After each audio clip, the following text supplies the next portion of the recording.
1000 થી ઉપર સાપ આપણે સંઘરીને રાખીએ ને તો આટલું ઝેર મળે। આ સુરતમાં જે ઝેર પકડાયું છે ત્યાંના પોલીસ ડિપાર્ટમેન્ટે ઝેર પકડ્યું છે એ 6.5 ml નું છે। કમસે કમ એ બી એક દિવસમાં નહીં, એને 24 કલાક 48 કલાક પછી ફરી ઝેર આવે। આપણી લાળ ગ્રંથિ કેવી હોય છે એવું એનું પોઈઝન હોય છે।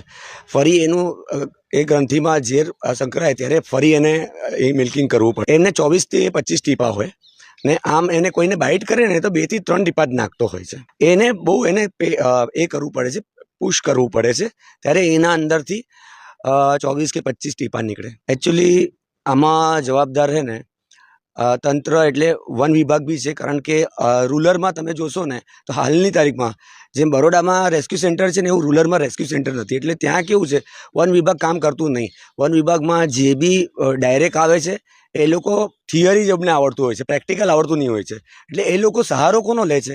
એનજીઓનો લે, કાં તો ત્યાં ઇન્ડિવિજ્યુઅલ જે કામ કરે છે ને એનો સહારો લે છે। આ રોકવાની જ પ્રક્રિયા કહું છું કે વન વિભાગ પોતે એમના સ્ટાફની અંદર જે આવું કામ કરે છે એમને નોકરીએ રાખી લે તો પછી ઇન્ડિવિજ્યુઅલ જે કામ કરે છે એ આ રીતે ગેરકાયદેસર કામ ના કરે। હા, ઘણા બધા પકડાયા છે, બરોડામાં બી પકડાયા છે। આંધળી ચાકરનો વેપાર કરતા, કાચબાનો વેપાર કરતા, ઘુવડનો વેપાર કરતા। હા, એ રોકાવા જોઈએ। આમાં બી એવું થઈ શકે છે કે ડુપ્લિકેટ ઝેર બી હોઈ શકે છે।